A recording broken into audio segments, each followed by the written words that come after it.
All right. Welcome back, everybody. Today, we're joined by Dr. Nives Zimmermann. She's a special person close to me because she was my former boss when I graduated undergrad and doing med school or before med school. And she was my boss. And now she'll discuss with us uh, pathology as a specialty and also her path to becoming a pathologist. And it's a long path, but I think she'll discuss how to do it as a MD from overseas and then coming in here to repeat the whole process all over again. So welcome, Nives, and thank you for your time. Thank you. It's my pleasure to be here. All right. Um, uh, Dr. Zimmermann, I'll just call you Nives. She's a clinical pathologist. She did 2 fellowships, and she'll discuss both of those. If you want to start discussing your route to becoming a pathologist, and then also if you want to talk about how to get in residency with the overseas MD and whatnot. Mm-hmm. So I did take the long and winding scenic road to where I am today. I went to medical school in Croatia, in Europe, and I was always really intrigued by mechanisms of disease and pathophysiology, and I was very interested in research. And so, upon completion of medical school, I thought I really wanted to do mostly research. Mm-hmm. And in order to do that, I came to the US, specifically Cincinnati, and I did a postdoc and then started my own lab at Cincinnati Children's Hospital. And that's where Khan and I met. He worked in my lab for a few years. And so I had a research lab that focused on eosinophil biology in the field of allergy immunology. And I really, really enjoyed that. But over the years, I decided that I do want to go back and Mm-hmm. get my clinical training. So, as a foreign MD, what I did have to do, I had to take USMLE steps 1 and 2 and 3, Mm-hmm. and then apply for residency. So, even after, I think it was 17 years after medical school, I had to go back and study all over, Yeah. biochemistry and all of that fun stuff. Oh, Um, can't imagine. and so then I applied for residency and I chose pathology, and we can get back to that question in a second. Mm-hmm. And so pathology residency, if you do both anatomic and clinical pathology, so the APCP is 4 years. Mm-hmm. And then after that, I did fellowship in hematopathology at Indiana University for a year, Mm-hmm. and then a fellowship in pediatric pathology at Cincinnati Children's Hospital. Okay. And I am now relatively new in practice. I just finished my fellowship in August, and now I'm putting together my research interests and my clinical interests. I'm a physician scientist with 50% research time, having a basic research lab, Mm-hmm. and then 50% um, uh, clinical work, specifically focusing on hematopathology as my main area, but I do also contribute to other services, including clinical pathology, autopsy, and renal service. Okay. All right. Sounds quite a bit of work between different research and clinical. What's a typical like a pathologist? Do they do 50-50 research, or do they do mainly clinical, or mostly? Mm, Yeah, so I mean, I think majority of pathologists will only do clinical work, Mm-hmm. or if they're at academic institution, it might be 90% uh, clinical service and then 10% teaching of residents, fellows, et cetera, or teaching in the medical school. But there is a handful of us who are physician scientists and do a larger percent of lab-based research, Mm-hmm. as well as clinical service. Now, why did you choose pathology of all specialties, and did you consider any other specialties? hmm So, my passion has always been in pathophysiology Mm-hmm. and mechanisms of disease. Then, in terms of the area of medicine, I always thought of myself as an immunologist. Mm-hmm. So when I did start thinking about going back to doing clinical work, I was debating between doing either peds or medicine with the goal of then um, doing allergy immunology as my fellowship, Yeah. or going into pathology and then focusing more on diseases involving immune cells. Mm-hmm. Um, so that is why what I was considering, and that is why I ended up choosing pathology because of its strong emphasis on pathophysiology, and it worked with my research mind. Okay. Now, that said, if I look at my colleagues, I mean, I think my path is not very typical. Mm-hmm. Um, there tend to be two main reasons that people end up in pathology. I think they're sort of like the two phenotypes of pathologists. There's Yeah. some who really like the morphology, Mm-hmm. and maybe they were artists, or I mean, they are artists in the rest of their whole body. Um, and then the other phenotype are, I think, the problem solvers and the people who like to think about mechanisms of disease and play with puzzles and integrate a lot of data, and come up with diagnoses and sort of go very deep into their thinking and problem solving. Mm-hmm. Okay. So I want to ask regarding what kind of personal qualities make for a successful pathologist, and then you can probably also discuss some myths that are not true. hmm One of which probably is most well known is uh, our pathologists are not human or human interacting kind of person. So definitely would love to hear your perspective on these. Yeah. So if you look at the personality tests, or like, the Myers-Briggs or the DISC personality tests, the majority of pathologists do end up in those categories of people who are very detail oriented and they like structure and they're very organized and they love Mm-hmm. problem solving, etc. Um, and that is certainly very useful for the job that we do. That said, I don't want to anyone who's not that talk them out of pathology, Mm-hmm. um, because I mean, some of my biggest role models and people who I think are amazing pathologists are people who do think big and think broadly, and I think as long as they're self-aware of their limitations of uh, being extremely detail oriented, which is very important. But as long as you find ways of making sure you don't make silly mistakes, I think those big thinkers are really useful and important for moving the field forward, etc. Mm-hmm. So, in some way, I just want to say all personalities are welcome. We Yeah. really need everyone. And the other thing that's important to keep in mind that pathology is very broad.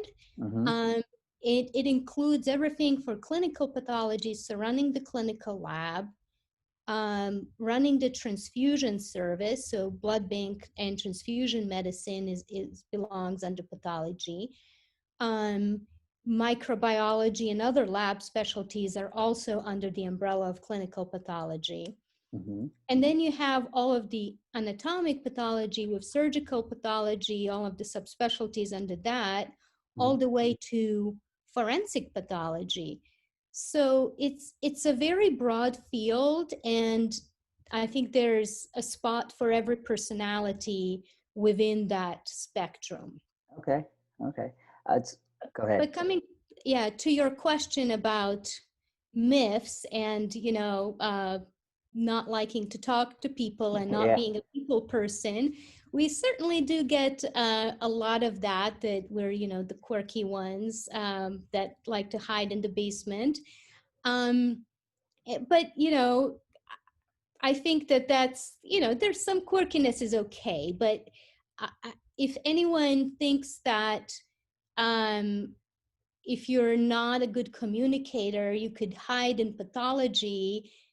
That is not true. I mean, I Mm-hmm. think it's very important for pathologists to be very good communicators, Mm-hmm. uh, because we write reports that have to be extremely clear of what their message is so the other clinicians can understand what we're saying.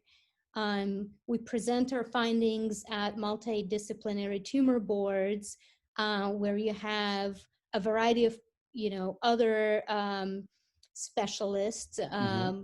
clinicians, oncologists, surgeons, etc. So it is very important to communicate very clearly, both verbally and orally. So while we don't see patients, we still communicate with our Mm-hmm. colleagues. Yeah. So it is very important to have good communication skills. Yep. I agree with that. So, what do you find the most exciting aspect of pathology? Personally, I love the integration and information from multiple sources. Mm-hmm. So part of the reason why I chose hematopathology was that it incorporates everything from morphology, which is what we sort of usually think of as the pathologist's realm. Mm-hmm. But in hempath, you look at things under the microscope and look at the morphology, but then you also do flow cytometry and you analyze and interpret flow cytometry. You also look at cytogenetic analysis, fish analysis. Mm-hmm. Molecular has completely reshaped hematopathology and the diagnoses we make. And so you put all of that together with the clinical information, and that brings you to, the final diagnosis. So I personally much prefer the fewer, very complex cases and the Mm-hmm. ability to integrate these multiple sources. And that's what I really love doing and what I prefer. Yeah. On the other end of the spectrum, are there any aspects you don't like about pathology? Um, I mean, not really. I guess I've chosen the part of pathology that I really enjoy. Mm-hmm. And there are other parts that I didn't enjoy, so I didn't specialize in them. Um, I mean, I think the other thing to, if you're a student thinking about pathology and what are sort of the potential negatives, Mm-hmm. I think if you're craving interaction with patients Mm-hmm. and the satisfaction that you get from a patient who is very thankful for what you've done, then pathology is not for you. We don't get the kudos from patients. They don't Mm-hmm. know what we're doing most of the time. So if you need that external validation, then this is probably not the best field to be in. But if you feel satisfied at when you come up with a good diagnosis, and um, when the team and the surgeons and the clinicians are thankful for your Yeah. work, then if that's okay, then come on and Yeah. join us. Yeah. There's a few specialists that I've interviewed where like they don't need that external gratification. They're okay with just being behind the scenes and knowing that you made a difference in Hmm. people's care, and that's that's all it truly matters. So I appreciate that aspect. And so, my next question is: how has pathology shaped your work-life balance? And can you describe to us a typical day of a Hmm. regular pathologist? Yeah, so it does vary, obviously, based on the place you practice, whether it's academic or in private practice in a community hospital. And there's a lot of variability. So in some way, I think everyone can find a job that fits their needs, their Mm-hmm. personal or their family needs. Um, I work in a academic center, Mm-hmm. and I have weeks that I'm on service and then my research weeks. So even the weeks that I'm on service, I would say if I'm on intraoperative consultation or frozen service, what Mm-hmm. we call, then I do have to be there throughout the time that the operating room is open. So then you have to come in at 7:30. Okay. Otherwise, it's more of a 8 or 9, depending on whether you're a early morning person or not. But Mm-hmm. if you come in around 8 or 9, the slides will usually be out or will come out soon thereafter. Um, I usually would then preview the cases for that particular day, and then order if there are any stains or ancillary studies that I need to order. Um, After that, um, I will go carefully through all of the cases to come up with a at least a differential diagnosis Mm-hmm. or close to a final opinion, um, and then wait for these ancillary studies to come back. So, if ordered on time, most of them will then come in the late afternoon. And if I did a good job ordering everything that I need, then by Mm-hmm. the end of the day, around 5:30, I should be able to sign out most of the cases for that day. And so, yeah, if it's not an extremely busy day, it can be a relatively normal 8 to 5:30 kind of day. Okay. Um, I am on call when I'm on HEMPAF. I'm also on HEMPAF call for that whole week. That's how our service is organized, is by on Mm-hmm. a week basis. Okay. That said, with hematopathology, other than acute leukemias, there really is not a lot of emergencies. So we rarely get called after hours or on the Mm-hmm. weekend. So um, yeah, it's not common that I would need to come in after hours or on the weekend. Yeah, and you're able to do outside work activities, vacation as you wanted as well with the Yeah, schedule. yeah. So, I mean, the practice that I am in, there is a sufficient amount of pathologists that we don't have restrictions on vacation. We have a very generous amount of vacation in Mm-hmm. my mind. And then I have a family. I have 2 kids, and my goal is to come home for dinner most Yeah. nights. I might eat after, when they're doing homework after dinner, I might check in and finish off a few things, but Mm-hmm. I think I can have a very good work-life balance in that I'm available on weekends and evenings to be with my family, and Yeah. vacation is also um, not a problem to take. Yeah. So Yeah. I enjoy traveling and visiting my family across the ocean when there's no COVID. How has it changed over the years, and then in light of the current process of COVID-19, and if you can also discuss what you think the future would be in 10 or 20 years. Mm-hmm. Yeah, so I mean, there's one big area that has been sort of creeping up in change, and then I think COVID has accelerated, and that's certainly digital pathology. Mm, So the ability to have the slides scanned and reviewed remotely mm-hmm, um, is, and I think we're sort of lacking behind radiology, where that has been going on for many years now. mm-hmm, The capabilities do exist in pathology, and some institutions have implemented systems where it is used for majority of cases.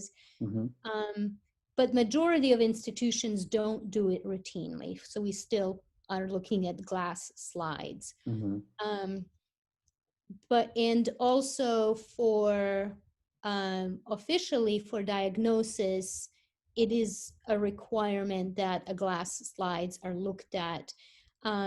But this is changing, and there have been some changes, especially with COVID-19, that have mm-hmm, accelerated the acceptance of, in certain situations, to be able to look at slides remotely. So if there's a frozen section, to be able to look at it remotely.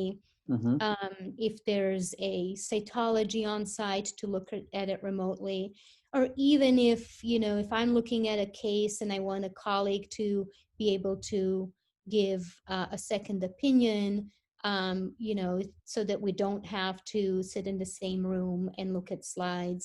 mm-hmm. So, I mean, there's a lot of levels here of, in different institutions, different things are happening. Yeah. So, sharing over even Zoom, we can share our screen to ask someone for an opinion.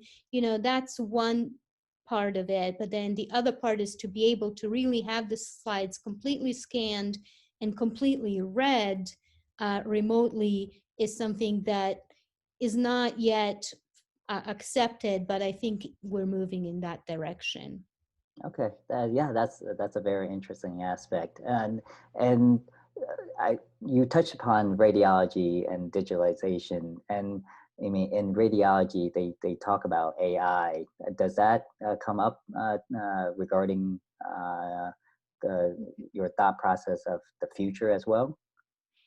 Yeah, I mean, some people are a little paranoid that we'll be replaced by pigeons because they can read do the pattern recognition part as well as Hmm. a pathologist. Um, but that said, I really think that we bring so much more. I mean, we're Hmm. really not just a pattern recognition machine. Yeah. AI can do that, a pigeon can do that, but Yeah. we are physicians first, Yeah. and we bring in a lot more expertise uh, to a case other than just pattern recognition. And so I think that I personally, and I'm personally an optimist and always Yeah. have been, Yeah. is, I think AI can help us out if it Yeah. can pre-screen and do some of the things that are tedious. Hmm. If, but then we would still do the intellectual part and contribute to the case, as, primarily physicians. So I personally am not in that paranoid camp. I'm more in the optimistic camp. Yeah, yeah. Thanks for that. This segues into what do you think the job market be in 5 to 10 years, where the current pre-med students or the current med students are Mhm. thinking about going into pathology? So having recently looked for a job, I think, Hmm. the job market is very good right now. Hmm. Um, it varies from specialty or subspecialty to subspecialty, but and also a little bit regionally. But overall, I think it's good. And I again don't see. I'm not that concerned about the threats Hmm. in the short run. So I don't anticipate it will get any worse in the next 4 or 5 years. Okay, all right. Thanks for that. And then I always wrap it up. The last questions. Do you have any tips? Your number one tips for a student wanting to go in pathology, or just medical students in general? Hmm. Yeah. So I think with the changes in the medical school curricula, Mm-hmm. in many medical schools, rotations in pathology are not required, Mm-hmm. and the main exposure medical students have with pathologists is while teaching classes in those first couple years. And I just really want to make sure that anyone who decides on going into pathology is exposed also to the actual job. So Mm-hmm. if a rotation in pathology is not required, I encourage you to go ahead and rotate in pathology, or do several rotations, or do a different anatomic and clinical pathology, do forensic pathology, maybe a subspecialty if you're specifically interested in, just so you get a feel for what daily life of a pathologist is really like, because we don't spend the whole day lecturing to med students. Mm-hmm. Pathophysiology is an important part of our job, but the actual day-to-day life is different than what you see in those first 2 years of med school. So, doing several electives is I think, a critical part of decision making. All right. I appreciate those answers, Nevis. Is there anything you would like to add? I just want everyone to know that there can be a lot of fun in pathology, Yeah. and I personally really enjoy it. And if you find it enjoyable, please come and join us. All right. I appreciate Nevis. Thank you for your time and your knowledge. And hopefully the students find value in this conversation. Thank you. Thank you, Khan, very much.